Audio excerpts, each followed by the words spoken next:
You are listening to Passing Shots with Pete Zebron on the Pro 10 Radio Network, a production of Pro 10 Global Sports. Enjoy the show.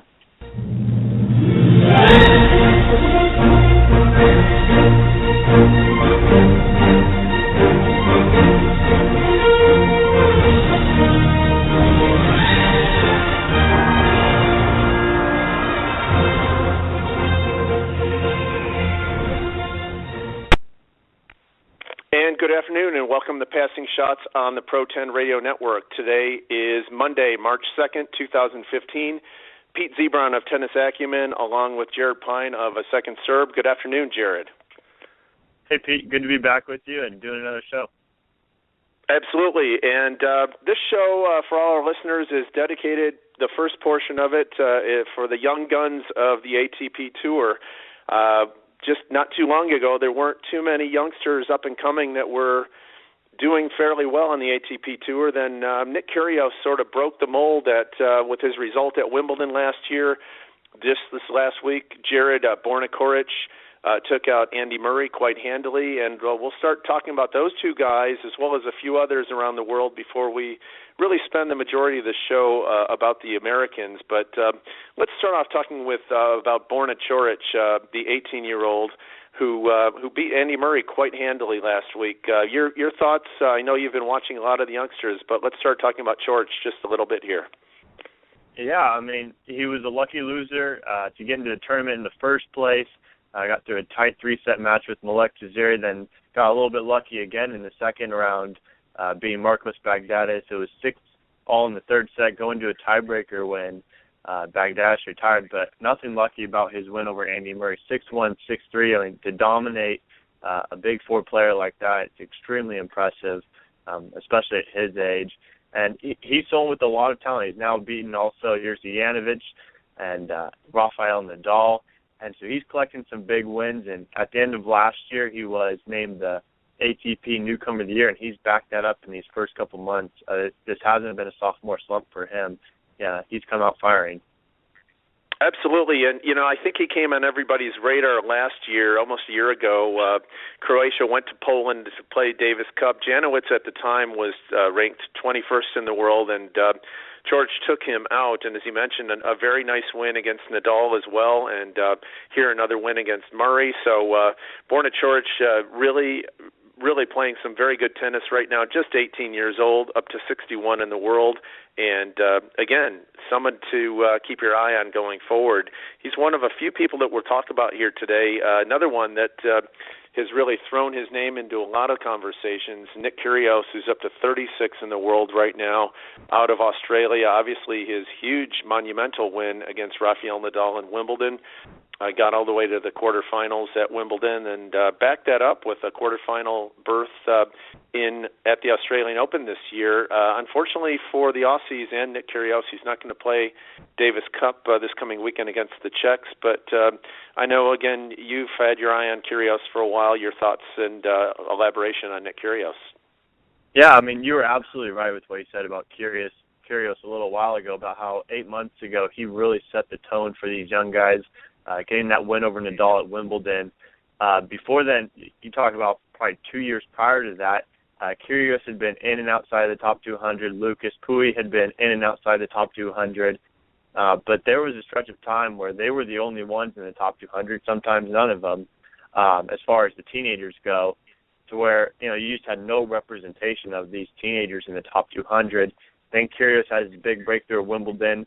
A little bit later, Alexander Zverev, we'll talk more about him later, breaks through in Hamburg, Coric, and now you look at the rankings. You have seven teenagers ranked in the top 200, and I just think that's incredible how quickly the game has changed. And we talk about this now being a sport where guys at 33, 34 years old can have success, but at the same time, teenagers getting through as well.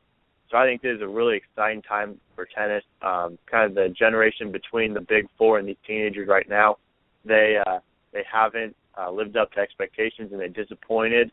But these guys they're breaking through early and they're already proving themselves, particularly Nick Kyrgios. We all know he has the big forehand, big serve, but two times getting to the quarterfinals of a Grand Slam.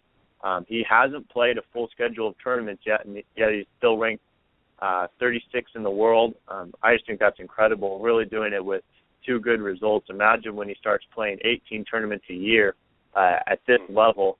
I don't think we're a long way from looking at him as a top 20 player and being stuck in the top 20. I think when he gets there, I don't think he's going to drop out. I think he already believes that he belongs there, and it's just a matter of time before he's there for good as a top 20 player. And yeah. Yeah, completely agree. And, the interesting twist on him, right before Wimbledon last year, he played a challenger on grass. I believe he lost first round and thought about leaving England, going back home to Australia. There was a challenger the following week. He actually won that. That gave him all the momentum in the world, literally, where he took that and parlayed that very nicely at Wimbledon, and that set the table for the Nick Kyrgios that we're all familiar with here today. And nice to see, and I completely agree. Once he's able to maintain and play a balanced schedule, a regular schedule, staying healthy, again, this is somebody that nobody really wants to play given the results that he's had. And just a shame that he's not going to play Davis Cup against the Czechs, but that might be a good thing with respect to the travel and the North American hard courts coming up here in Indian Wells, which you and I will attend, and Miami as well. And another name, Jared, just want to throw this out there. We're going to just go a little north of the teens, if you will. 21-year-old Austrian Dominic Thiem. He's up to 46 in the world. He's, again, has the same coach, physio, as Ernest Gulbis. They've actually played a few times just recently with Thiem getting the better of Gulbis. But I think what a lot of people were really impressed with respect to Thiem last year is, not only his results, but he came through qualifying just about everywhere, advanced through qualifying 1, 2, 3, rounds at tournaments and whatnot. Got to the third round at Indian Wells, got to a final losing to Goffin in his home country of Austria. I did see him play a little bit. Very upset by Robbie Ginepri in Cincinnati, very surprised by that result, but he's somebody that likes a little bit of a slower court, and I know this is, again, you have had your eye on Dominic Thiem for a while now. Give our listeners an overview of your analysis and elaboration on Dominic Thiem. Yeah, he's definitely had a successful development onto the senior tour now, and I think he has a path that other teenagers can look at and see, what did Dominic Thiem do well, and how can I do the same, because he has been successful. Now, you mentioned already he's 46 in the world. That's where you want to be as a 21-year-old. That's a good spot to be at. He's had success primarily on clay, but also on hard. But what he did really well was he battled it out on the Futures Tour for a long time, and when he finally started to have success on the Futures Tour, he reached 10 finals. Then he starts going into challengers and pretty quickly had success on the Challenger Tour, won 2 titles in 12 tournaments, and then started going into those qualies and didn't waste his time too long getting stuck at the Challenger. There's a lot of players who have their careers stuck in that 250 and Challenger kind of purgatory, and they struggle to get up to where they want to be, which is top 100 eventually. And so I think Thiem really developed himself well in the futures and waited till he was ready to move on to the Challenger Tour, and then stayed there as little as possible so they could get right onto the ATP World Tour and start competing against the best players in the world, and he's having success there. Completely agree. And, again, at that ranking, he's obviously in main draws of not only the majors, but just about every tournament he enters at this point in time. And I like what you said. He played accordingly, followed the route, followed the script, if you will, working with Gunter Brisnik, and that really helped him quite a bit with his development. He has paid his dues at the lower levels of professional tennis, and all eyes on Dominic Thiem going forward. Really looking forward to seeing more of him going forward. And, Jared, we talked about 3 of the maybe now more familiar names to pro tennis fans, Kyrgios, Coric, and Thiem. We're going to shift our attention a little bit now to some of the young Americans. Some tennis aficionados may be familiar with some of their names, if not now, certainly not too long, possibly as early as later on this year, certainly next. we're going to start out with Gerald Donaldson, an 18-year-old who's up to number 173 in the world. He won the Maui Challenger earlier this year. He won 3 futures in a row last year. He got through qualifying at the 250 tournament in Memphis, where he played Kozlov and actually lost to Sam Querrey in a battle there. But your thoughts, and if you can give an overview on Gerald Donaldson.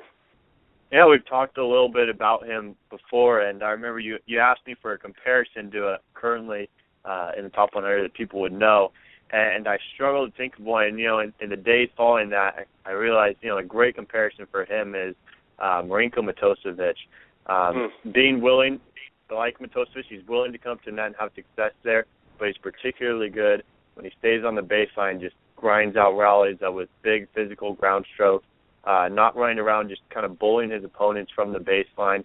Has a little bit of a quirky serve and a lot of attitude on court. Like we mentioned before, he can get angry and show his emotions on the court. But he's someone who's starting to learn how to use all that emotion and nervous energy to make himself better as a player. And we're really starting to see that this year, as he's been another one of these teenagers to break into the top 200. He's currently 173 in the world, just picked up his first tour-level victory, his first Challenger Tour title this year, as you mentioned, in Maui. So things are really trending in the right direction for him, and he's developing very quickly, still only 18 years old. So I think that's the most impressive part, is that, of all these teenagers in the top 200, he's one of the youngest. Yeah, good point. And, a Challenger, that was a $50,000 Challenger in Maui, so it's always nice to get a W there. Obviously these guys, some of whom that we're talking about, have gotten some future wins under the belt or gotten deep in futures, but a Maui title, this Gerald Donaldson now has a Challenger title to his name, and again, starting to play some main draw events as well. Talked about him playing main draw in Memphis, so I like the Matosevic analogy there. Marinko Matosevic is always entertaining to watch for those of you who have not seen him.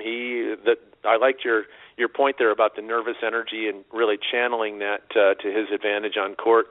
Just 18, Gerald Donaldson, we look forward to seeing him. Hopefully we'll see him get wild-carded, possibly Indian Wells and or Miami, but certainly, obviously, once hardcourt tennis returns to North America in the late part of the summer, I'm sure we'll be seeing Gerald Donaldson at some of those 250s and possibly some Masters 1000s as well. And someone that he played, Jared, in Memphis, the first set was very close, and then Donaldson ran away with it. Stefan Kozlov, 17 years old. He's at 413 in the world. That match against Donaldson, first round, he lost 5-7, love 6. But let's go back to last year. He did get to the final of the Sacramento Challenger, where he lost in the final to Sam Querrey, who probably shouldn't have been playing that Challenger, but Sam won 3 in a row in 3 weeks in California. Also, we talked about Borna Coric. Stefan Kozlov took the first set from Coric in second round of U.S. Open qualifying last year. This is somebody that you, again, have had your eye on for quite some time.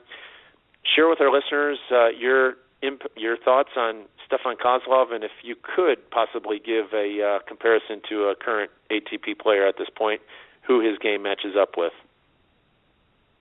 Yeah, obviously you mentioned that final in Sacramento. That's kind of what people are clinging to for the hope with Kozlov. He's only 17 years old, so there's certainly going to be a lot more development there. He's a lot taller than when he kind of first burst on the scene when he was only 14 years old. I mean, he was catching people's attention even back then. He's grown a lot, and that was one of the worries, that he was just this little guy that had great touch, great hands, really had good racket control, but he was just so small and had nothing on his serve. But the serve something we've seen develop a lot. He's still working on getting a legitimate kick serve right now.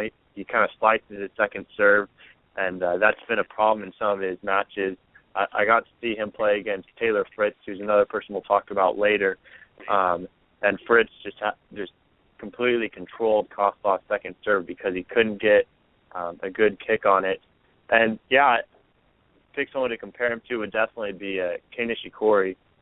Both guys extremely talented, great hands, Nishikori also has a little bit of a technical issue with his serve that he's done a lot to correct in the last couple of years. And, you look at Nishikori, he's found a way to have success despite having, probably the weakest serve of anyone in the top 10. He's number 4 in the world. And so, I'm sure any of these teenagers that we're talking about would love to be a number 4 in the world someday. And Kozlov, like Nishikori, much stronger on the backhand side. Very patient, very smart player, especially for a 17-year-old. You don't see a lot of 17-year-olds play with such mental composure as he does, which is, a little bit one of the things I worry about with Kozlov is I don't know how much room there is to grow because he is a very mature 17-year-old. So these next 4 years, it's going to be interesting to see if he can continue to improve himself as a player at the same rate that his peers are going to be improving. But if he can do that, there's been attention around him for a long time for a reason. He has great hands, great technique, great skill, and he could be a very successful player. I look forward to that. And you mentioned, as I did, the Sacramento final loss to Query there, that, again, he was able to appear on people's radar there. And, again, playing the main draw against Donaldson in Memphis just last month as well. And you mentioned Taylor Fritz. You saw that match, I believe, in Los Angeles. You were able to check that out. Taylor Fritz, another 17-year-old, defeated Kozlov in Los Angeles. You spent some time at that tournament, Jared. If you again, people have maybe heard of Gerald Donaldson with his result in Maui and the Memphis main draw. Same thing with Kozlov. But we're going to talk about some guys now coming up, some youngsters, some young Americans who people might not be familiar with at all. Taylor Fritz being one of them, 17 years old. You were there for the match when he beat Kozlov in L.A. What do you like about Fritz?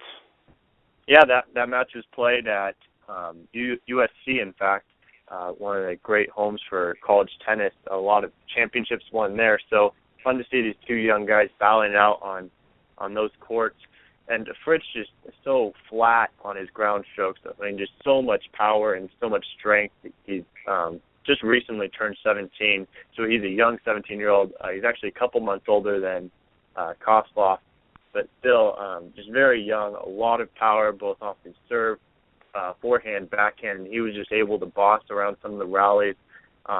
Very good return. He struggled in that match a little bit to make some of the adjustments as the match went on. Certain things weren't working for him, but he stuck with them.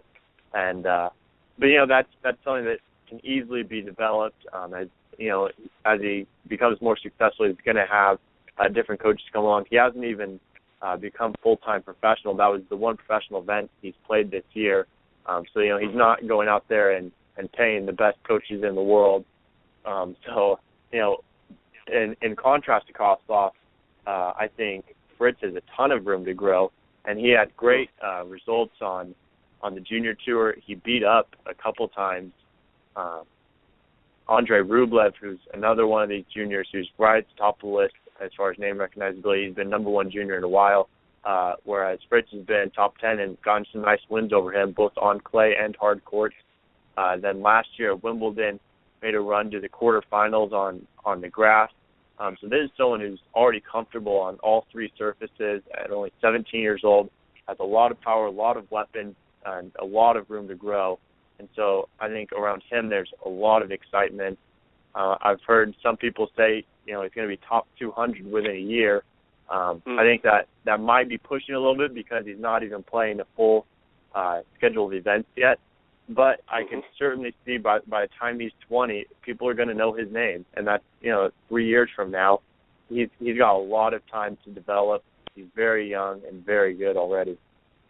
Yeah, I thank you for that analysis. Just a couple of questions for you about Taylor Fritz. And again, how cool was it for you to be able to see a Fritz Kozlov match at the University of Southern California? Probably not too many people there, and those that were there, I'm sure not too many people knowing exactly whom they were looking at going forward. But two questions, Jared. First, Given what some people have mentioned, maybe top 200 sooner than later for Fritz, and obviously you mentioned the next 3 years we're going to be all familiar with him, do you think that it would benefit Taylor Fritz to play a year or two of college? And second part of that question, much like I'm going to ask you about everybody, who on the ATP Tour does Taylor Fritz most resemble? Yeah, after his win, I actually got a chance to sit down and talk with Taylor Fritz, did a little interview with him. It wasn't planned. He was standing outside the course by himself. I thought, well, hey, I'm a journalist. I should go interview him. So we actually sat down at a table, and I started talking to him, and I asked him, of these guys in the top 100, who do you like to watch? Who do you like to compare yourself to? And who do you try to emulate? And the two names he threw out, and they make a lot of sense, were Juan Martín del Potro and Tomas Berdych. And, those are two tall guys, power off forehand, backhand, and serve, success on all three surfaces, all characteristics that you already see in Taylor Fritz. And, those guys have been successful in the top 10. Obviously, Del Potro's had some injuries. But when he's healthy, he's a consistent top 10 player, and Tomas Berdych has been in the top 10 for 7-8 years now. So obviously two great guys for him to be comparing himself to and trying to learn from.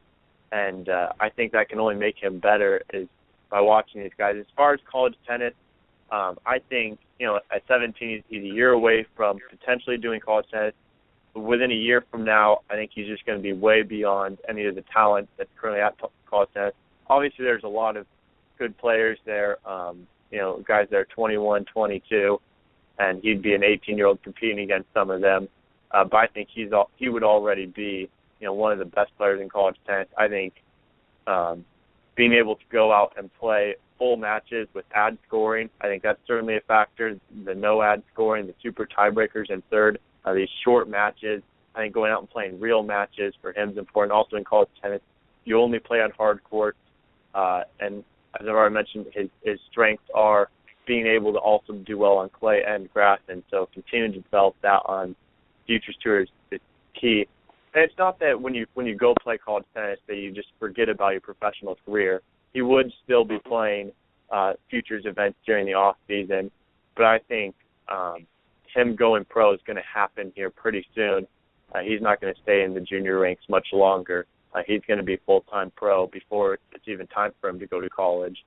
So I don't think college for him is going to happen. But certainly for other guys, it's not a bad option.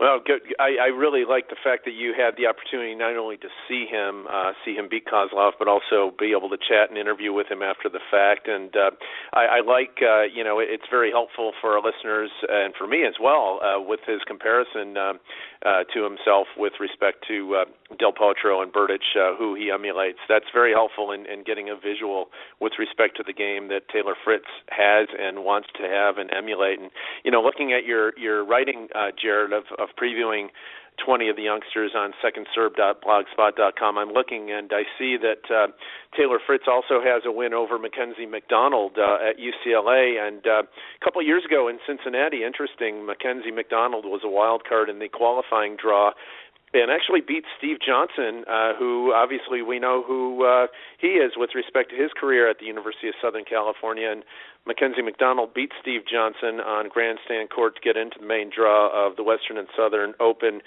2 years ago.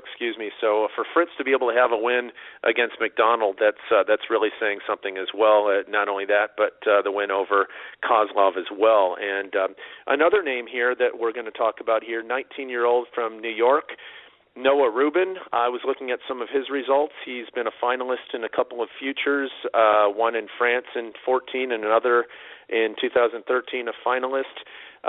You probably know more about Noah Rubin than most, so away you go with the analysis on Noah Rubin.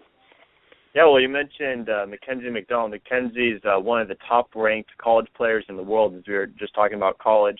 And Noah Rubin himself decided he's going to go to Wake Forest only for 1 year. He's going to play his freshman season and then go pro. He's already announced that.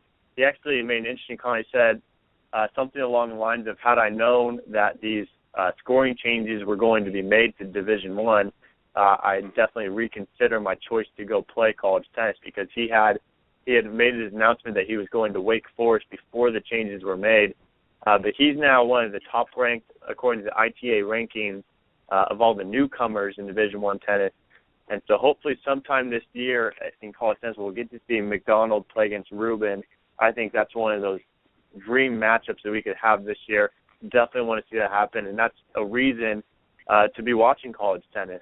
You mentioned Steve Johnson also, guys like John Isner, Sundev Devarman, Kevin Anderson, John Patrick Smith, guys who have had successful college careers and then go on to be successful in the pros as well. I said for Fritz, I don't think it'd be the right move for him to go to college, but that does not mean it's the wrong move for everyone. For a lot of guys, it is a good move to go play college tennis, and you can have success there. And so there is a reason to be watching what's going on in the college ranks. As for Noah Rubin, I got to see him just rally. I didn't actually get to see him play. He was one of the practice partners along with Colin Altamirano at San Diego during Davis Cup. And so Noah Rubin, he warmed up Donald Young every day on the clay. He moved very well on the clay. And they'd play some rallies, and Noah Rubin was hanging in there with him. It's one thing to do it in practice, another thing to do it in a match. But you saw Rubin's talent. His movement was very good. It was very solid off both the forehand and backhand. Good touch. And I think that touch, you really saw that in the Junior Wimbledon finals. He didn't play a lot of junior tennis in his career, but he did play Wimbledon this last year, and he beat Stefan Kosloff in the final. He's 18 years old now, so he did have a little bit of an age advantage on Kosloff. But he's certainly right up there when you talk about those other Americans that are about to break through. Noah Rubin certainly one to keep your eye on. And, just in a few months, his college career will be over. It's a very short career, but it'll be over with, and then he'll be full-time in the pros and keep building on that ranking that he has a little bit right now just from the few events he has played. Then he's going to go full-time, and pretty soon we'll be seeing him on the Challenger Tour, I think. No, that's great analysis. Thank you for that. And interesting with respect to his comments about reconsidering possibly the decision to go to Wake Forest and play college tennis, that he made that decision prior to some of the scoring changes by college tennis. So interesting there. And, you attended the Great Britain USA Davis Cup tie in San Diego last year, Jared. And funny, you mentioned a couple of the guys here, that experience to be able to be hitting partners, warming Donald Young up. Davis Cup gets bashed quite a bit. I, for one, like the format just the way it is, and people can point to the fact that Roger Federer and Stan Wawrinka are not going to play for Switzerland defending. That opens up the door, in my opinion, for other guys to go and represent their nation. They could have a career moment there. But let's also look at some of the guys that are not necessarily playing but are on the squad, the practice partners. Those impressions, those observations, the ability to be with hopefully their peers to be, and that's priceless with respect to the development of players, not only the United States but also around the world. And we're just not talking about the main draw, if you will, for Davis Cup. We're talking about Group 1, Group 2, Group 3, anywhere around the world to be able to represent your nation and play, or even be a practice partner. That experience to be able to, in this case, hang out with Jim Courier and get some pointers here and there, invaluable in my opinion. And just, a sidebar along those lines, since we have Davis Cup coming up, were you able to see any, when you were there for Davis Cup last year in San Diego, were these guys on the court warming them up beforehand as well, or just was that prior to during the week? I got there on the Friday when play started, and you walk out there, and Andy Murray at the time was hitting with Kyle Edmund, one of the juniors from Great Britain. And that was fun to see because people are already talking about Kyle Edmund being the next Tim Hedman, Andy Murray kind of Great Britain hope. And then right after that, it was Noah Rubin and Donald Young walk out and hit, and then later Colin Altamirano and Sam Querrey. And so you see all these guys hitting ahead of time. That was a lot of fun to watch. I like what you said about how there's all these positive things that come out of Davis Cup. A lot of people like to focus on the negative, like some of the court conditions at some of these smaller countries, and also, that some of the top guys not participating. But a lot of people overlook a lot of the positives that do come out of Davis Cup, and I love what you said about that, about how these young guys are getting to practice with the next generation, get tips from guys like Jim Courier and other great Davis Cup captains. I think that there's a lot of benefit that comes out of that gets overlooked sometimes. Could completely agree. Absolutely. And we've got Davis Cup around the world coming up this weekend starting on Friday. And you mentioned Colin Altamirano. We'll talk about him in just a second. But before that, Jared, someone that came up on the radar again for everybody last year in August, Francis Tiafoe, 17 years old from the D.C. area in Maryland. He got into the main draw, I believe wild card, to play the Washington 500. Lost 4-4 to the Russian Donskoy, but that was a primetime match, and a lot of people were tuning in with respect to some hype and some excitement about Francis Tiafoe. Again, just 17 years old. He's gotten deep in some futures events already this year in 2015, getting to a final and a semifinal. I saw part of that match against Donskoy. Like what I've seen, I probably haven't seen as much of him as you have. So your thoughts on Francis Tiafoe? Yeah, the hype machine really got going around him when Sports Illustrated writer Jeff Wertheim called him the next big hope for American tennis. And there's been a lot of pressure on him since then, but it was a very interesting piece where you just talk about his life. His dad was a janitor at a tennis club, and so he and his brother grew up on tennis courts, and they just hit the ball with each other, not a lot of formal coaching, not going through all this stuff that all these other guys go through as far as USGA and whatnot. It's just him and his brother going out on the court, hitting around. So it's a great story, especially about how tennis can be accessible to people. You don't have to go through the clubs and the USGA and all this stuff to be successful, whereas, that does have its place. But tennis is a sport for anyone to go out there, and you can be successful by working hard. And so I think just from that perspective, Tiafoe's exciting and fun to watch, and I think a lot of people are going to be cheering for him because of that. Having said that, you watch his game and you can see the technical issues just from not being coached from the beginning. He's found some things that work for him, but technically there's some issues, and I wonder if that's something that's going to have to be corrected, or if he can just find a way to be successful despite having a unique way of doing it. I think the serve is one thing that's certainly going to have to be changed. The ball toss is getting away from him. He serves a little bit like Ane Ivanovic with the way his toss, it just floats away from him, and he's having to jump out wide and really limits his option and limits his ability to disguise his serve. But you can't deny the speed he has, the great racket head control. He just moves so quickly around the court, extremely talented, extremely athletic. And he's a lot of fun to watch with that. And, people say speed never goes into slumps. And being a player in tennis that doesn't go into slumps is a huge advantage. He's going to run into some matchup problems, but, he's someone who's going to be consistent as far as the things that he's good at are never going to go away. He's not going to have, an off day where he suddenly can't run as fast. That's pretty consistent, and it's something that he can rely upon, and that's something that's pretty exciting. He's another guy like Fritz and Kossoff, just recently turned 17 years old, so very young, lots of time, and certainly he's going to start to get some support from the USTA. He already has gotten some wild cards, but maybe also now some help as far as getting proper coaching that he needs to continue to develop his game, and he's going to have to make some changes.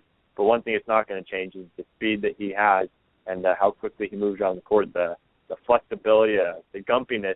That's a word we use when we talk about Djokovic, but Tiafoe has that as well. And, what a huge advantage that is in tennis. Well, with respect to that Gumbyism, if you will, would you, fair enough to, I'm going to ask you whom on the ATP Tour, it sounds a little bit like a Monfils acrobat out there. Would that be fair? Yes, absolutely. Definitely the comparisons to Monfils are already out there. He seems to have a more desire and more focus than what Monfils has, but perhaps not some of the skills that Monfils has, but the talent, the athleticism, just like Monfils as far as that, and the determination and work ethic, he has that, and that's what Monfils lacks. And so I think that's all the more exciting. Completely agree, and I'll just chime in here because the backstory of Tiafoe with respect to his father being a janitor and he and his brother on the courts, and I always like to joke with my golf friends, if you will. I say, you guys, you're spending 6 hours on the course. If the first two holes don't go your way, you've already plunked down $100, $150, and you're miserable for the next 5 or 6 hours on the course. I say, I paid $3 for the can of balls. I went to the high school to play, and if it's not my day, I'm off the court in 45 minutes to an hour. So they always get a kick out of that. But the point being that tennis is very accessible. The equipment's not that expensive. A can of balls, $3 or so, and you can find plenty of municipal parks to play in. So again, I completely agree. Not everybody goes through the Bollettieri or Everett Academy or some of the famous academies in Europe to play. This is a very accessible sport, and someone like Frances Tiafoe, we are all cheering him on. And Jared, you mentioned your time in San Diego for Davis Cup last year, and one of the hitting partners was Colin Altamirano. This is someone I don't know too much about, 19 years old. He, as you mentioned, was on the Davis Cup squad as a practice partner, hitting partner. What can you tell us about him? Yeah, he snuck up on me, too. I hadn't heard of him before that. I actually had to take a picture of him and send it to some of my Twitter followers and get them to help me out, figure out who it was. He's someone who's a little bit lower as far as the hype surrounding him goes, but he was, like Tiafoe, in that U.S. Open qualifying. He did well there. He's being coached by Taylor Dent, I believe. And so he's someone who's getting the proper coaching and getting the help from the USTA. And, he's coached by Joseph Gilbert, not Taylor Dent. I'm reminded Taylor Dent was the one commentating the match that I was watching when he was out playing at the U.S. Open. Taylor Dent had some interesting insights about him, just knowing his game from seeing him. I believe Taylor Dent went with Altamirano out to Federer's training camp during the off-season. Federer trains with a bunch of the young guys every year, and Altamirano was one of the guys who got an invite. And I remember Taylor Dent shared a story about how Altamirano, he's about to play Federer, and he said to him, I think I can get a set off this guy. And he's talking about Roger Federer, the greatest player of all time. But he has the belief that his game is pretty good. And one of the things I noticed when I watched him out at San Diego was he had a huge serve. And he was playing points against Sam Querrey, and he was winning points just with his serve, which is extremely fun to see. And so eventually Jim Courier comes out onto the court, and he says, all right, Colin, no more first serves. You get one serve, and it's the second serve, and if you make it, then you play out the point. If you miss it, it's a double fault. And so he starts throwing in some second serves, and Sam Querrey, being the world-class player that he is, just jumped all over him. And Courier taunted Colin a little bit, said, yeah, you're not so good without your first serve anymore, are you? But he certainly does have a great first serve. And, there's nothing wrong with that. A lot of players on tour have success just by having a great first serve. He's 6'2", 185 pounds, and he's a big guy out there on the court. And he is solid from the baseline, but having a first serve that's so big is just a huge weapon. Like speed, that's something that doesn't go away. He's going to have a big serve every single match. That's something that he can rely upon, and having a set weapon that he can now build the rest of his game around, I think it's huge for him. But he's already 19, only 757 in the world. So the hype around him isn't as high as some of these other American guys, but he could certainly do well, I think. Interesting, and the little drill that Courier threw at him, it reminds me of Pete Sampras. What made him so great was his serve, obviously, and what really separated Pete, I think, is he had the guts, if you will, to continue to.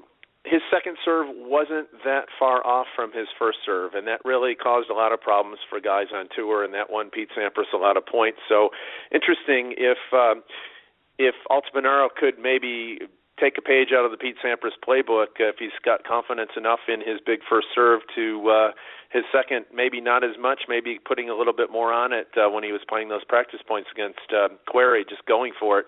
Who knows? Obviously, easier said than done with respect to precision and execution. But along those lines, just going to get your thought on an interesting analysis. Thanks for sharing that Davis Cup experience. But if you could maybe give us an ATP version of who Colin reminds you of, Jared. Yeah, that's a tough one. He's built a little bit like Wawrinka. He has the two-handed backhand, not the one-hander like Wawrinka, and he kind of alligator arms his backhand, a little bit like Granollers on that side. But just as far as having a big first serve, there's a lot of guys you compare him to. He's not as tall as some of them. Maybe even compare him to a Ryan Harrison. Obviously, Ryan Harrison's not known for his first serve, but when Ryan Harrison really reaches back and cracks that first serve, he can get it up above 140 miles an hour. And so, he's kind of at the same height as Ryan Harrison, but I think more consistently he's throwing in the big serves. Yeah, he's a tough one to find a comparison to. Probably have to take a little bit of each of those three guys' games. I can't pick one. Mm-hmm. Interesting, but going back again, we talked about the importance of Davis Cup, and this is someone that you had a chance to see. You didn't recognize him at first either, but again, just the experience of hanging with Coach Curry or Sam Querrey, the rest of the U.S. squad, the Bryan brothers, that will pay dividends for Colin Octoroman going forward. And someone that you're very high on as well, Jared, 18 years old, Ernesto Escobedo. I was looking at some of his results. He defeated Duckworth of Australia and also took him to 3 sets. Also got some future results in 2013. But Duckworth has been a number 1 seed in a couple of challengers lately, and Escobedo is only 18 years old. Your thoughts on him? Yeah, he's had some injury problems of lately. That's been an issue for him, and that came up in that second match against Duckworth, the match he should have won. But injuries got in the way there, and injuries continue to plague him throughout the rest of the season. He's someone actually who's from my neck of the woods. He grew up in West Covina, which is about 5 minutes from where I live now, and he actually practices on the exact same courts I practice on at Zeus Pacific University. So every once in a while I'll go out to hit a basket of balls, hit some serves, and 2 courts over is Ernesto Escobedo, just absolutely crushing forehands. And the guy has massive ground strokes, bigger than anyone else on these teenagers, even bigger than Kyrgios. When he unleashes on that forehand, it is massive. But there's a lot of problems in his game right now as far as technique. He doesn't have a solid base to build his game on, and there's a lot of people who are worried that's going to break down when he starts facing against guys that technically are solid and just as talented as he are, those guys in the top 100, that his lack of a solid technical base is going to be a problem. He's also gone through the coaching carousel, has not been able to stick with the coach for a long time, and as I already mentioned, the injuries. So those are 3 things that are really big, and you worry about those. But at 18, he's already 532 in the world and has all the weapons that you could ask for in a young guy. So just because he has the ability to be sky high at times, you have to consider him among these teenagers, because at his best, he's extremely dangerous and really can beat anyone on the Challenger Tour, I think. You just worry about some of those other things, the technical base that he has, the coaching issues, and injury issues. If he can't get those figured out soon, we could be looking at a little bit of lost potential there. But he's someone that I certainly cheer for, just from the standpoint of we practice on the same courts, which is pretty cool to me. When I found that out, this guy that I've been hitting on courts right next to all this time is actually, a world-famous athlete, a very successful one. Perhaps not world famous yet, but a world-class athlete. He's actually been homeschooled his whole career. His parents only speak Spanish, and so he speaks Spanish and English, and has been homeschooled growing up playing tennis, and he's been very successful, I think. Interesting. Well, for you to be able to practice a quarter or 2 away, two questions. I mean, the sound must just be popping off of his racket with respect to the forehands that you're saying that he's crushing, Kyrgios-like, or even in some cases better than Kyrgios. Would that be? I'm not sure about his build. Would that be a similar comparison, Nick Kyrgios, or somebody else on tour right now? He's a little bit thicker than Nick Kyrgios, about the same height. His build is a lot like Jerzy Janowicz, and probably a similar game. Just take out the drop shot. Does not like the drop shot. The thing with Escobedo is he has one game plan. That's crush the ball, and you get to see that against Duckworth. That match is on YouTube. I got to see that live, a live stream of it. But you can go back and watch it on YouTube, and you just watch the points. And every single ball, he's hitting it as hard as he can and extremely flat. He's not going for margin. He's going for winners. And I think kind of that lack of variety is a result of having, not a good base to build on technically. But yeah, I remember the first time I saw him out there, and as you mentioned, you could just hear it, and he's absolutely crushing the ball. And there's a lot of people surrounded around the courts watching, parents and coaches, and so I turned and asked the guy who I was hitting with, who is this guy? And he's like, this is Ernesto Escobedo, and he's one of the top American juniors. And so I look him up, and he was right. And at the time, Escobedo was 17. And then a few months later, he's playing the U.S. Open qualifiers and doing well there. And, an injury is the only thing that stopped him from getting into the main draw, is that right arm. And I was going to go see him later play in some of the Futures events in Claremont, Costa Mesa, and Irvine, but he dropped out of all three of those with that same injury. So missed opportunity to see more of him there. But it looks like he's been back onto the Futures Tour again this year, and so far injuries have not been too much of an issue. But he just recently, a few weeks ago, changed coaches again. So not sure what's going on with all that. Yeah, it's just one last question. Given he just goes for it, would it be fair then, his game, if you will, the fact that he just blasts all over the place? Is there a parallel there to Fernando Gonzalez in the way he used to play? I thought you might go there. Yeah, absolutely. There certainly is a fair comparison there. I think Gonzalez is a little bit better about knowing when to and when not to. Also, Gonzalez had the clear weakness on his backhand. But Ernesto Escobedo goes for on the backhand as much as he does on the forehand. I mean, he's just firing off both wings. And, yeah, it's fun to watch when he's hitting on all cylinders. Yeah, well, I'll switch gears to the women's tour because actually how you described that reminds me of two ladies on the women's tour. Obviously, Camila Giorgi, who I call the Fernando Gonzalez of the WTA, who just goes for it again and again and again, much to her detriment, but has also gotten some nice results as well. And then also, I just saw 2 weeks ago in Surprise, Jared, at the 25K ITF event, Samantha Crawford, who actually won the 2012 U.S. Open Juniors title. She actually lost pretty badly to Francois Banda, 6-1, 6-1. I was able to see some of her doubles match the following day, but this is someone who, again, was talking to some of the spectators and coaches who were there who watched the Banda match the day before, saying she was just unloading on the ball. Unfortunately, was spraying it, but that's fun to watch. And when someone is on and clicking, boy, it doesn't matter who's on the other side of the net. I saw Santiago Geraldo play Nadal at Indian Wells, and his forehand was Nadal couldn't even touch it. This is years ago, but when you were describing Escobedo's forehand, and again lethal as it is, I think I'm going to go back and watch that Duckworth match, some of that, because that's a real treat to see somebody once they're on like that. So good point. Thank you for sharing that. And Jared, a few more Americans we're going to talk about here. I'm familiar with a couple of names, one of which that you wanted to discuss briefly. I don't know the name at all. Nate Ponworth. What can you tell us about him? Yeah, he's someone I had heard of a couple of days before I went out to USC to watch the match between Kozlov and Fritz. And right after Kozlov and Fritz finished, he went out there against another American, Mitch Kruger, who's having a great year.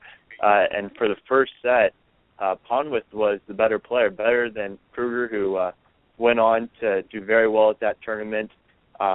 he took it to a tiebreaker. And what Ponwith did in that first set off his forehand and backhand, I was tweeting out there that just for that one set, Ponwith was better than Fritz or Kozlov were at any point in their match. And he's a year younger than them. He certainly hasn't gotten as much recognition as some of the other people. He hasn't put himself out there and played as many matches. So that one time I saw him live was the only time I've seen him, so I don't have a whole lot more to go off of with him. So I was extremely impressed. I just whips the forehand. It really is like a whip, a lot of wrist action. Very impressed with the way he did that. And backhand misfired a little bit off that wing, but also just very good off that. He ended up losing the tiebreaker in the first set and kind of lost it mentally after that. And Kruger, the veteran, in comparison at 22 years old, kind of ran through him. But a great effort by a 16-year-old to reach the quarterfinal at such a big futures event. That futures event had a lot of big names in it. So just reaching the quarterfinals for him at 16 years old, I thought was a huge result, and hopefully we'll see more of him soon. Yeah, thanks for bringing that. He's certainly below the radar. I couldn't find too much anything about him, and also when you posted his name to discuss, I was in scramble mode. But I guess the question, Jared, and again, very outstanding that you were able to see him, and very impressive that he was outplaying some of the guys that we've already talked about. But if you could maybe do a side-by-side, who Ponwith's game matches up with or runs parallel to on the ATP Tour at this point in time for our listeners. Maybe a right-handed version of Bradley Kahn, just as far as the stroke production for both guys. They really whip it on both sides, really use their wrist well, get a lot of spin on the ball. Not like Nadal as far as the high finish. He keeps his finish at his shoulder and very solid with that. But, he feels comfortable going for a lot of power because he has so much spin and so much control. And, that's a good combination to have. Also has a good serve, especially for a 16-year-old. And so that was exciting to see. He's not a big guy with a big build. He's still pretty small at only 16. So he's going to grow physically. And I think that'll make his serve even better and those ground strokes even stronger. So I think he can only go up, and he's already at a good spot. Yeah, 16 years old. That's obviously a lot of room to go. And you mentioned got into a little bit of trouble and then lost his way against a veteran, someone 6 years his senior. That's certainly understandable. At the same point in time, what you were able to watch bodes very well for the future of Nate Ponwith. And a couple more Americans, Michael Mmoh, whose name surfaces quite a bit lately. Actually, most recently, he made second round of Memphis qualifying, took a set off the veteran Victor Hănescu of Romania. Big news there to take that set. Wasn't able to get through qualifying there. But last year, Jared, last October, got to the semis and a final of a couple of futures tournaments in Texas. 17-year-old Michael Mmoh, your thoughts? Mo's a very good player. He's someone that I haven't seen in person, but another guy that's just extremely talented, athletic, and the kind of stuff that doesn't go into slumps without athleticism. He's had those good results in the Futures Tour, as you mentioned, but he's been even more impressive, I think, on the Juniors Tour, where he's done his best. Played some great matches against guys like Andrei Rublev and some of the other top American guys in juniors. And now he's going through the process of transitioning over to seniors and trying to find that same level of success there. He already has the Futures title, as you mentioned, and he's going to keep getting better. He's at 17. He's not as developed as some of the other 17-year-olds, but I don't look at that as a bad thing. I look at him as basically just then a young 17-year-old, someone with a lot of room to grow, and he's going to grow. And already 654 in the world. His results are going to start to become more consistent now as he becomes more comfortable on the Futures Tour and starts to learn how to use that athleticism to his advantage. He's certainly, of these guys, he's one of the ones that I haven't seen as much, but a lot of other people are talking about him. He's got the attention of a lot of American tennis fans. He's someone who could continue to do well, and I think that's just a result of him being extremely athletic.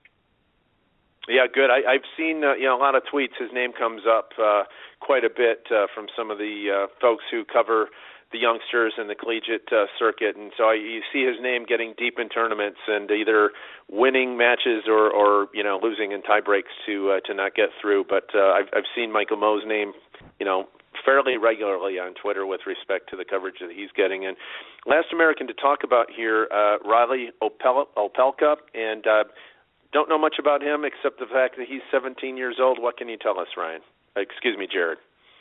Opelka, compare him to a top 100 player, this one's the easiest. John Isner, absolutely identical to John Isner, except for he's even better on clay at this point in his career. Obviously, he's going to grow more on that. He's a big guy, big server, very tall, doesn't move around the court well, but just with his serve, he can keep himself in a match against anyone. He can really do well there at USA 6 Futures this year. He reached the quarterfinals, ended up losing to Connor Smith, who's having a great year, but took him to 3-set impressive wins early on against other players. And I thought, just having that result against Connor Smith was very impressive. And just being a big server, I think alone is going to help him to keep getting his ranking up. It takes a little bit longer for some of these big servers to break through. So the hype on him isn't there yet like it is with the other guys. But it will be soon just because he's going to continue to develop this big serve. It's going to take it time to make its way up through the rankings, but it's going to get there eventually. And he's someone, he's a safe bet as far as being a top 200 player pretty soon. Maybe longer than some of these other guys, but he will get there. And, there's very little that can go wrong for him.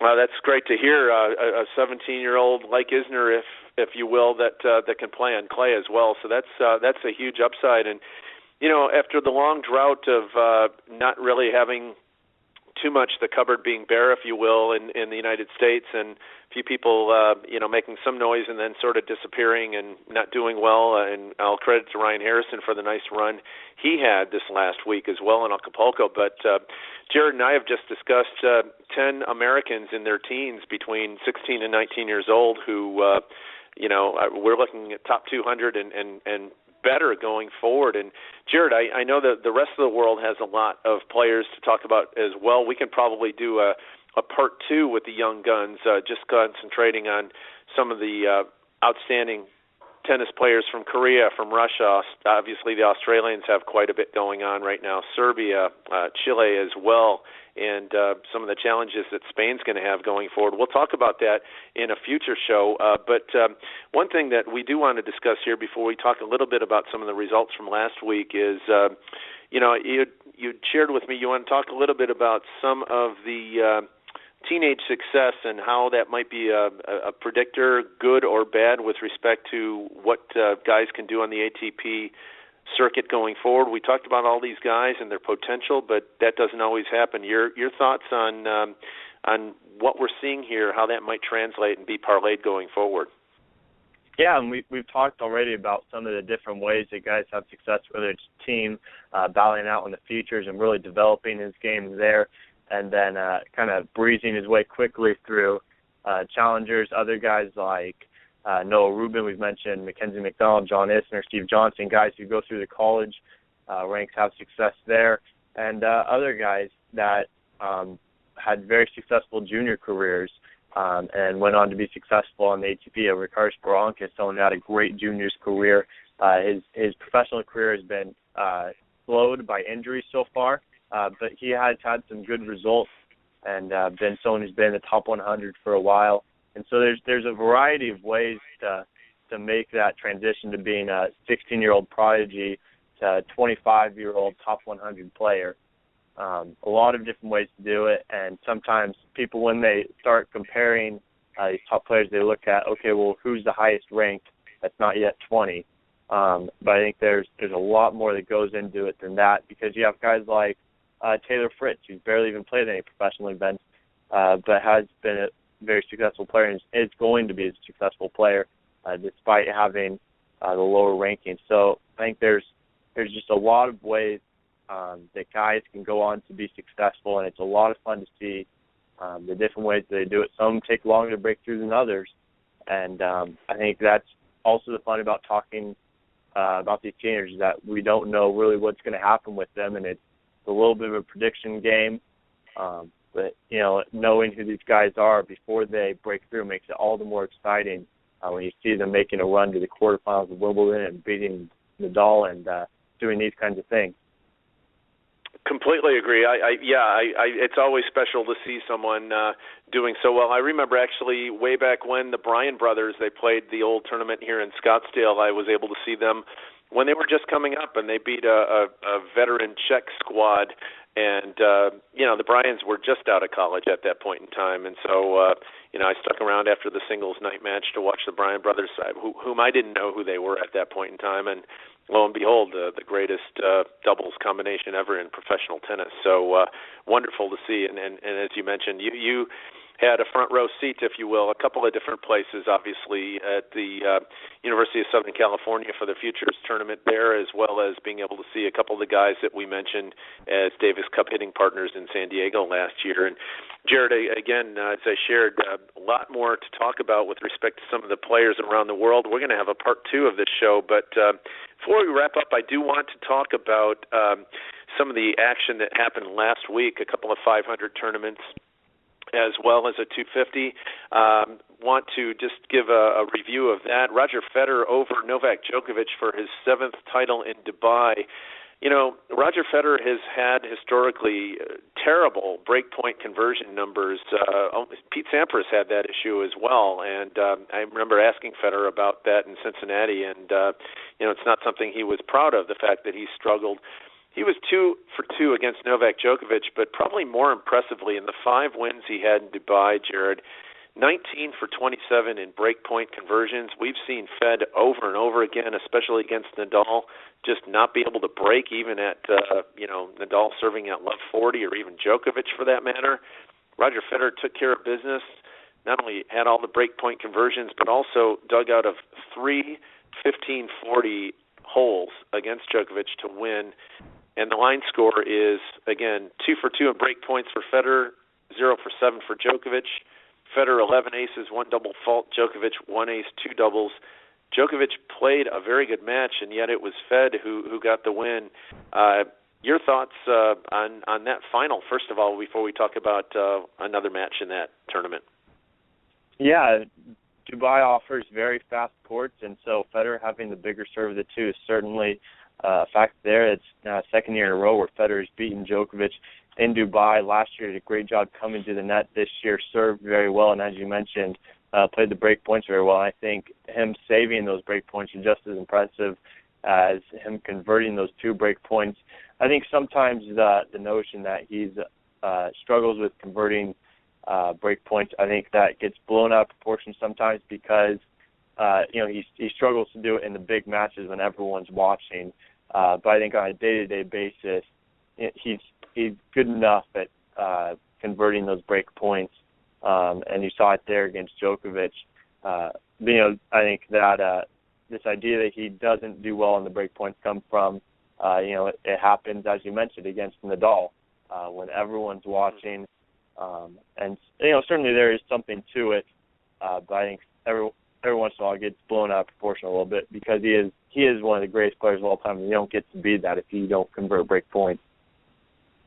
True. Yeah, good points there. And again, the speed of the courts, that's, when I'm in Cincinnati every year, which are very, very fast courts as well, it's always interesting to get the player's perspective of how the courts are playing. In some cases, the outside courts are playing differently than the main court or grandstand. And, even coming from Masters 1000 in Canada, either Toronto or Montreal, even though it's a hard court, it's a different surface speed. And as you mentioned, Roger Federer really likes those quick courts, and he's won Dubai 7 times. And one other result there I want to talk about, Borna Coric, who was a lucky loser in Dubai, lost in qualifying, but lost to Federer in the semifinals quite handily. But nice result for Coric. He made the most of being able to get into the main draw. 6-1, 6-3 win over Andy Murray, who came into that tournament as the number 3 player in the world, has now fallen to number 5 as a result of a couple of other good results from other players. But Coric, someone we talked about early in this show, 6-1, 6-3, you surprised by that result? And what happened with Murray there? Yeah, it's hard to know what to make of this result, as we had talked a little bit about before the show, just because in Dubai it isn't a mandatory event. The way they get Federer, Djokovic, Berdych to show up at this event is by paying them massive appearance fees, which basically means they get paid whether they win or lose. And Andy Murray obviously has the big Davis Cup tie coming up, then Indian Wells. So there's certainly bigger things on Andy Murray's calendar. So just from that perspective, it's hard to know how much to read into this. But a 6-1, 6-3 scoreline, that's very convincing. So whether Murray's playing at 100% or not, to beat one of the big four, 6-1, 6-3 as a teenager, you can't look past that. That's a huge win for Borna Coric. Put that right up there along with his win over Nadal. Now, 2 times he's beaten a big four player on hard courts. Massive results for him, and definitely someone who's already got a lot of attention, and he's deserving it. Keep an eye on him going forward. Yeah, and I was impressed, even though the scoreline was not great against Roger Federer in the semis. I liked his demeanor on court. He almost broke right out of the gate in the first game in that match, but he wasn't happy with himself when he was missing some forehands. And again, it almost reminded me of a younger Djokovic when he knows that this is a ball he should put in play or even hit for a winner or close to it, and was misfiring, and he wasn't happy with himself. And I liked that demeanor, that fight, even when he was playing against Roger Federer in Dubai. That was nice to see from Coric. And another nice 500 result for David Ferrer, back-to-back 500s. This is really remarkable, Jared. 18-1 this year for Ferrer, 3 titles in 2015. The tough turnaround, Rio de Janeiro on clay, Acapulco hard court. David Ferrer wins them in back-to-back weeks. Remarkable. And in that final, took out Kei Nishikori, who took him out in the Australian Open. Ferrer just keeps going and going. And again, let's not forget, he played very well, got to the Masters 1000 final in Cincinnati last year, losing to Federer there, weaving his way through a difficult draw. But 2015, David Ferrer, 18-1, 3 titles. Your analysis on Ferrer? Yeah, we're not even at Indian Wells yet. This is incredible what he's done to start the year, winning 3 titles already. Second time he's done that since the 2012 season was the last time he did it. Very impressive. Came through 2 tight 3-set matches. Well, the first one was tight with Tomic, and then blew out Harrison after dropping the first set. Took the second, third, 6-0, 6-0. But Harrison, Tomic, those were guys who about 2-3 years ago, if we were talking about the upcoming teenagers, those are 2 of them. And David Ferrer, well into his 30s now, beats both of them, and then goes on and beats Kei Nishikori, another young guy. So, it's weird what's going on with the tour, because these older guys are having success like we're not used to seeing. The younger guys are having success like we're not used to seeing. Maybe it says something about these guys who are in between 20 and 30 years old. It's just bizarre what we're seeing with that as far as, even Ivo Karlovic reaches the quarterfinals of this event. He's 36 years old, and he's coming up on a career-high ranking potentially later on this season. But obviously, you mentioned earlier Ryan Harrison, great win for him to beat Ivo Karlovic. Won those last 2 tiebreak sets, 7-6-0, 7-6-4, despite dropping the first set. Great result for Ryan Harrison. Also beat Grigor Dimitrov. More to worry about with Dimitrov. We've mentioned this before. Not sure what's going on with him. He's struggling, and this is getting a little worrying. Now another loss, getting bageled in that last set even. A lot of eyes are going to be on him when we get to Indian Wells. I'm curious to see if he can bounce back there and show that this is just a fluke, that he's struggling at some of these smaller tournaments, or if there's something really to be worried about. He has not backed up very well that semifinal appearance in Wimbledon. Completely agree. And, I saw Janowitz beat him up pretty badly in Cincinnati following, he did get to I believe he got to the semis, lost to Tsonga in Canada right after Wimbledon, and that was his best result after that. But following Wimbledon in Canada, he has really done close to nothing by his standards, getting into the top 10. And all credit to Ryan Harrison, who was an alternate for qualifying got all the way to the semis, beat Donald Young, Dimitrov, Karlovic, and then took the first set from Ferrer before Ferrer figured him out. And nice result there for Ryan Harrison, obviously, David Ferrer. And wow, what a jam-packed week it is, Jared, where Rafael Nadal is in action and wins a title, and he's the third out of the three tournaments we're talking about here from last week. But again, in all fairness, these were 500s that Ferrer won in Dubai and Ferrer won in Acapulco. Rafael Nadal finally gets his first title since Roland Garros of last year, wins the 250 in Buenos Aires. Nice to see Rafa. He did struggle a little bit here and there, but a win will do him some good. He got the title. And also one other guy that we had talked about on previous shows who, unfortunately for him, was running into a nemesis in Pablo Cuevas. He lost 3 times in the first couple months. Nicolas Almagro. He is showing some improvement. And again, I'm sure the field isn't going to want to see him not seeded at clay court tournaments coming up. Your thoughts? Buenos Aires, 250, Nadal the champ, and Almagro figuring it out. Yeah, nice run by Almagro. Good to see Nadal back in the winner's circle. So both good things there. Not a whole lot to say about it other than this is good for tennis. And in the final, you see Juan Monaco going against Nadal. The two were also doubles partners during the week. So that was also fun to see two doubles guys going against each other. Yuri Vesely had another first-round loss. He got his first title of the year earlier in the year.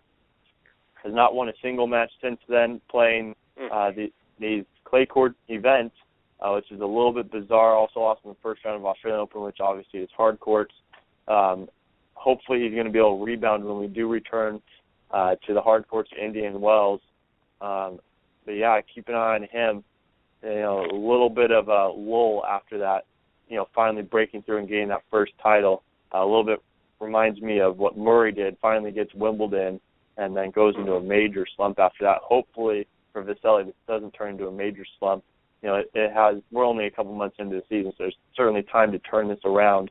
But I lost to Blas Rolla, who was struggling on the Challenger Tour just a week ago. Not a good result for Vesely. Yeah, I completely agree with that analysis, and good for tennis to see Rafael Nadal getting a victory again, a monumental one for him in Buenos Aires on clay. And Jared, as I mentioned, we are going to do part 2 of this show talking about some of the youngsters around the world. The Aussie Thanasi Kokkinakis, 18 years old, the German Alexander Zverev, 17, Andrei Rublev, the Russian, 17 years old, Nicholas Jarry, 19 from Chile, Elias Ymer, 18 from Sweden. These are just some of the names that we're going to be talking about when we do the Young Guns Part 2, talking about the youngsters from the rest of the world, the teenagers, maybe some guys just into their 20s as well. But when we, prior to doing that show, anything that you wanted to share before we sign off for today with respect to any more youngsters we talked about, or the action that we talked about last week, or maybe even just a little Davis Cup preview going forward? I just think, we talked about 11 of the young Americans that are in their teens right now. There's also a group of them around 20, 21 years old. There's the college guys, a lot of good American tennis guys coming up. And we're not talking about them just because they're good American tennis players. We're talking about them because these really are some of the best teenage players in the world. This is an exciting time for American tennis. We're not just talking about them because we're Americans and they're Americans. These guys legitimately are serious talents that are going to be successful on the HP World Tour someday. So all these names that you're hearing, both here on Twitter, going around amongst the American tennis fans, pay attention to them. These are going to be guys competing for Grand Slams hopefully someday. Serious talents there. Completely agree, and I was remiss to include one other name we'll talk about on Part 2, Hyung Chung from Korea, 18 years old. I know you like him quite a bit. I saw a little bit of him on the ATP Challenger stream as well. And one other point, you mentioned, these guys, not only are they going to be competing, I thought it was really cool on Twitter a couple days ago. Rajiv Ram tweeted out that he was watching, I think, a Stanford-USC college tennis match, and all credit to the Pac-12 networks for televising not only college tennis but also a lot of other college sports. But you mentioned college tennis, outstanding competition there at that level, and the Pac-12 network is one of the places where you can see college tennis these days live in its entirety. So on behalf of Jared Pine, this is Pete Zebron saying good afternoon, and we wish you well with your Davis Cup viewing going forward. And Jared, looking forward to hanging with you at Indian Wells in a couple weeks' time. Yeah, absolutely. That's going to be a lot of fun. Indeed. And good afternoon, and we'll talk to you once again when we do part 2 of the Young Guns, talking about the rest of the world. We did the Americans today. We're going to talk about the rest of the world going forward in the next show on Passing Shots on the Pro 10 Radio Network. Good afternoon.